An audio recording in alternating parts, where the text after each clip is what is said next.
السلام علیکم، دنیا نیوز کے ساتھ میں ہوں عروج اعظم اور میں ہوں علی حیدر۔ خبروں کی تفصیل شامل کریں۔ سب سے پہلے آپ کو بتائیں کہ بنو کینٹ پر فتنہ الخوارج کا حملہ ناکام بنا دیا گیا۔ حملے میں معصوم شہریوں کی شہادتوں کی تعداد 12 ہو گئی، جبکہ زخمیوں کی تعداد 32 تک پہنچ گئی ہے۔ 3 معصوم شہری مسجد میں شہید ہوئے۔ سیکیورٹی ذرائع کے مطابق باقی شہری بارودی دھماکے سے بازار میں پھٹنے والی گاڑی کی وجہ سے عمارت منہدم ہونے سے شہید ہوئے۔ سیکیورٹی فورسز کی کارروائی 6 خوارج کو مختلف انٹری پوائنٹس پر جہنم واصل کر دیا گیا۔ فتنہ الخوارج کے باقی ماندہ خارجیوں کا فون پر افغانستان سے رابطہ تھا۔ سیکیورٹی ذرائع آخری خارجی کے خاتمے تک سیکیورٹی فورسز کا کلیئرنس آپریشن جاری رہے گا۔ بنو کینٹ پر فتنہ الخوارج کا حملہ ناکام بنا دیا گیا ہے۔ حملے میں معصوم شہریوں کی شہادتوں کی تعداد 12 ہو چکی ہے، جبکہ زخمیوں کی تعداد 32 تک پہنچ گئی ہے۔ 3 معصوم شہری مسجد میں شہید ہوئے۔ سیکیورٹی ذرائع کے مطابق باقی شہری بارودی دھماکے سے بازار میں پھٹنے والی گاڑی کی وجہ سے عمارت منہدم ہونے سے شہید ہوئے۔ حکومتی معاشی ٹیم اور IMF مشن کے درمیان مذاکرات کا باضابطہ آغاز ہو گیا۔ وزیر خزانہ کی سربراہی میں معاشی ٹیم نے رواں مالی سال کے پہلے 8 ماہ کی کارکردگی پر وفد کو بریفنگ دی۔ پاکستان کی جانب سے $7 ارب قرض پروگرام کی شرائط پر عمل درآمد کی رپورٹ بھی پیش کی گئی۔ تفصیلات اس رپورٹ میں۔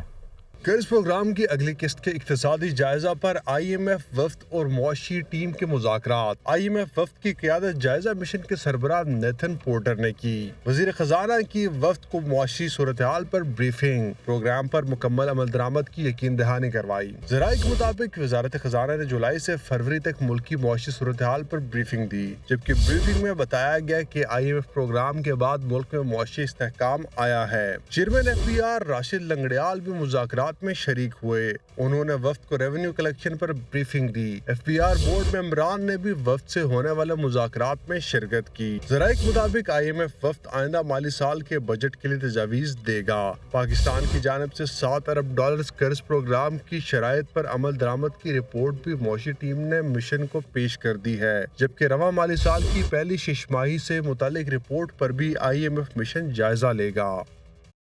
آپ کو بتائیں IMF سے کیبنٹ ڈویژن، وزارت خزانہ اور سیکریٹری کیبنٹ سے رائٹ سائزنگ پر مذاکرات ہوئے۔ اخراجات میں کمی کے لیے رائٹ سائزنگ اقدامات پر بروقت عمل درآمد کیا جائے۔ IMF کا مطالبہ، ریونیو شارٹ فال پر کوئی گنجائش نہیں، آئندہ سہ ماہی میں شارٹ فال پورا کیا جائے۔ IMF نے آئندہ سہ ماہی میں ریونیو شارٹ فال پورا کرنے کے لیے پلان طلب کر لیا۔ FBR سے کمپلائنس، رسک مینجمنٹ اور رسک امپروومنٹ پلان کے تحت اقدامات کا مطالبہ۔ IMF وفد کو بڑے شہروں میں ٹیکس نیٹ سے باہر بڑے ریٹیلرز پر بریفنگ دی گئی، جبکہ اسلام آباد، کراچی، لاہور میں ہائی رسک کیسز کی تفصیلات پر IMF کی ریکوری کی ہدایت۔ اسلام آباد، کراچی، لاہور میں ہائی رسک کیسز سے ریکوری کے لیے اقدامات پر وفد کو بریف کیا گیا۔ اسلام آباد، کراچی، لاہور میں ہائی رسک کیسز سے ریکوری سے ریونیو شارٹ فال پورا کیا جائے۔ اسلامک بینکنگ کے اقدامات اور طریقہ کار پر IMF وفد کے ساتھ بات چیت ہوئی ہے۔ بینکنگ سیکٹر کے لیے رسک فیکٹر کو کم کرنے کے لیے اقدامات پر بھی IMF وفد سے بات چیت۔ IMF وفد نے مذاکرات میں ایکسٹرنل سیکٹر اور موجودہ فاریکس مارکیٹ کا بھی جائزہ لیا۔ آپ کو بتائیں کہ وزیر بحری امور قیصر احمد شیخ نے کہا کہ ریاستی ملکیتی اداروں نے 9,000 ارب روپے کا قرض لے رکھا ہے اور ابھی تک اویس کا خسارہ 600 ارب ہے۔ پروگرام دنیا مہر بخاری کے ساتھ میں گفتگو کرتے ہوئے انہوں نے دعویٰ کیا کہ وزارت بحری امور نے 1 سال میں 700 گنا منافع کمایا ہے۔ 850 ارب روپے کے ہمارے پورے ملک کے SOEs نقصان کر رہے ہیں مجموعی طور پر، اور 10 سالوں میں کوئی 6,000 ارب روپے کا نقصان ہو چکا ہے۔ اور اس میں یہ بھی نوٹ کرنے والی بات ہے کہ ان اداروں نے 9,000 ارب روپے کا قرضہ لیا ہوا۔ ہمارے آفیسر جو ہیں وہ SOEs میں بڑے اعلیٰ درجے کے ہمارے بیوروکریٹس اور آفیشلز ہیں، اس کے باوجود یہ رک نہیں پا رہا، تو یہ تو پھر نہیں چل سکتا نا گورنمنٹ سیکٹر۔ ہمارے جو SOEs ہیں جو میری ٹائم افیئرز میں، اس میں یعنی ہم بڑھا رہے ہیں، پرافٹ بڑھا رہے ہیں۔